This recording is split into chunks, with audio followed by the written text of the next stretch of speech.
you got to remember, I'm a person of deep faith. I'm a clergy, so I have this sense of God participates in everything for me. So I felt like that to some degree, God participated in this process of opening this door, and I needed to respond to that. But part of what really appealed to me about this organization was that not only was it a counseling, faith-based counseling center, but they were equally committed to prevention and education and enrichment.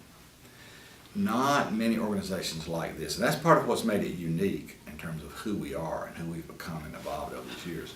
We see a lot of people in crisis. As we like to say, we pull people out of the river when they're drowning. That's what the counseling center does.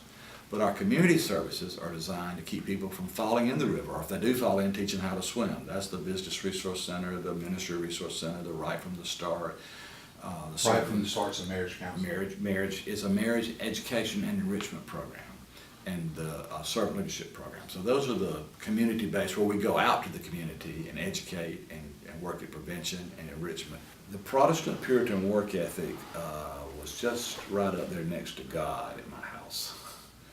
My parents were very hard workers. My father he came back from World War II, started this grocery store, built our own home out behind there, the ranch that everybody built in the 50s.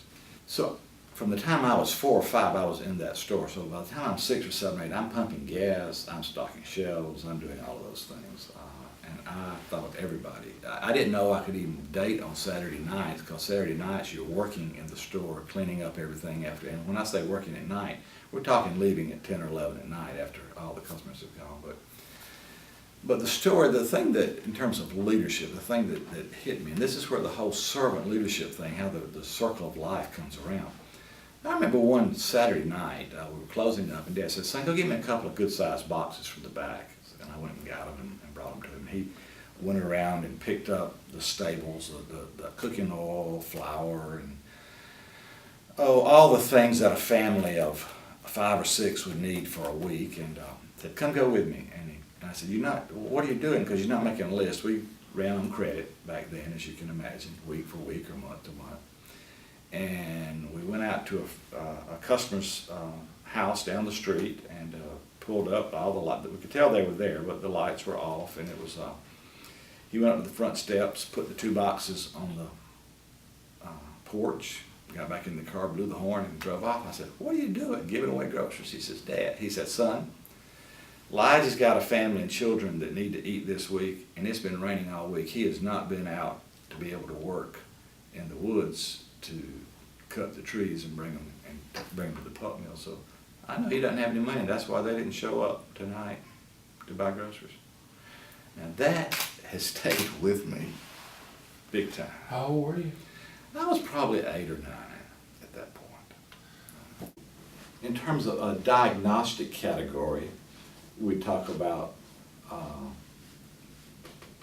situational crisis kind of things. The most common is probably anxiety/depression. But equal to that at this point are kids who are dealing with a wide variety of problems, from ADD to ADHD. Yes. Obviously, autism is one of those too. Absolutely, and we don't understand what's causing this in terms of, particularly with boys. We got the numbers just keep going up. It was 1 in 100, and it got to be 1 in 80, and now some people say it's 1 in 55 are being diagnosed with some level on the autistic spectrum, and we don't know what's responsible for that. But we have a world-class specialist here. We do a lot of testing, we do a lot of treatment, and there are things that you can do, and the earlier you diagnose it, the better it's going to be for the family in terms of helping them to deal with it in a constructive way. So we know that depression literally costs American businesses billions of dollars a year in terms of work efficiency or lack thereof. What happens is the depressed person loses sleep, so they go to sleep, but they wake up in the middle of the night unable to go back to sleep, and so that loss of sleep cycle makes them more depressed. So they're not able to function at their optimal level. It begins to affect their work, it begins to affect the quality of their relationships in terms of their marriages, in terms of their relationship with their children, in terms of friends and this kind of thing. It really takes the quality of life away from people. And at any given point, and every one of you, in terms of all of your colleagues or any room you're in, 20 to 25% of that room, 20 to 25% of the people in that room are clinically depressed. A little higher with women than it is with men, but I don't, and that's reported, I don't think it's any higher. 1 out of 4. 1 out of 4, when you think about it. Yeah. And that's true of any group you're with. But it's covered. You don't see it. They're trying to connect. When it gets to a certain point, they can't cover it any longer. But they're existing. They're not living. They're just, they're not thriving. They're just surviving. And so what I say to you about the Pastoral Institute is this is a place that loans hope. We're harbingers of hope for people who walk in these doors. We now have, through neuropsychology from the brain, that we know that the brain that has hope functions differently than the brain that is hopeless. And when a person is depressed, they're hopeless and helpless. And those are the words they frequently use. So that if we can be a place that helps people gain hope, we're helping them to function better physically, emotionally, spiritually, and relationally in this community. Well, there are 4 traits that everybody agrees that exist for a servant leader. And one of those is self-awareness. I've never met a man in the position that Mr. Turner was, with the resources and the authority that he had in companies and organizations, that worked to have the level of self-awareness of who he was, how he impacted other people, how they impacted him. Very unique. And one of the things we believe about, that I believe about servant leader, is without self-awareness of what your gifts are, who you are, what your shortcomings are, where you really can mess up, that you can't be a servant leader. And he understands that, he gets that, and he tells people that. Across the board, he tells people that. The other part of that for me is that you have to be empathic. And Mr. Turner's word is love. He loves, I never heard a man in the corporate world even use the word love until I started dealing with him.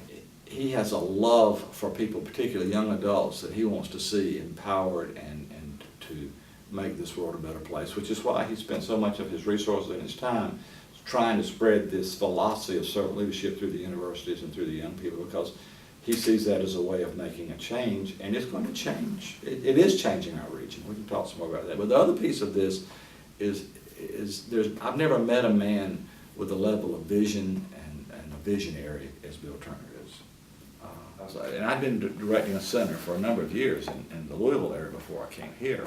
So I knew some of what was needed. And so yes, I did start putting my stamp on it, but I started, I hope, providing leadership so that it was a joint vision. Without a shared vision, an organization is not going to move where it needs to go. The leader can't impose, this is my philosophy on this whole servant leadership thing, you can't impose a philosophy on others. It has to be a shared vision that everybody buys into for an organization to be successful. I hope that's more of what I've been able to do.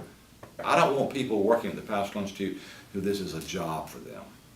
I hope everyone here, and it may not be everyone, but 90+% of the people, this is a sense of vocation. It's a sense of making a difference. It's a sense of calling that they're here at this organization. When people walk in the counseling center of this organization, they're dealing with the worst crisis they've ever dealt with in their life.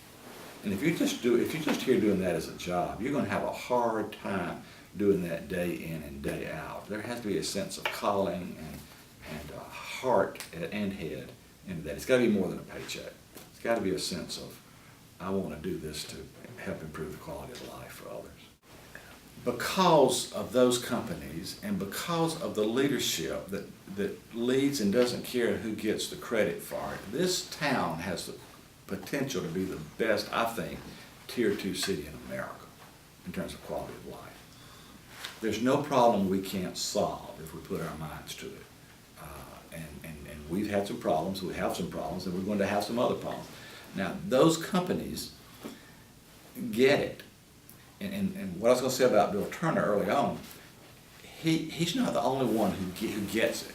He helped set a philanthropic, I think, context for this community. It's not all about the bottom line. It's about the quality of life also. I said that tone has been set in this community. Macon doesn't have that commitment. Augusta doesn't have that. Montgomery doesn't have that.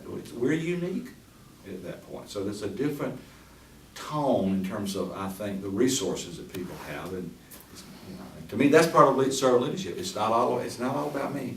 It's about giving back and quality of life for all. Well, I think they understand that 75% of the problems that they have at work come from home, and here's a resource they trust, and we formed a relationship where it's a trusting relationship, and we're here to help you do a better job in terms of the quality of your employees, and the results speak for themselves. They're stronger companies, and this organization has grown as a result of that trust in those relationships. I have this sense of calling that, and remember, I grew up in a house where I worked all the time, so I'm going to need to do something, a meaningful work that's making a difference for others. It probably means that I'm going to do some teaching. It probably means I'm going to do some writing, some coaching, some consulting. That's what I So you're not going fishing? Well, if my son wants me to go fly fishing with him, I might. And if my son-in-law wants me to play golf with him, I might. And yeah, I'll do some of that. But I'll tell you what I'm not going to do. I'm not going to raise money anymore. I'm tired of raising money. I'm tired of being in charge. I want to do things that have a little more flexibility with them, if you will. Here,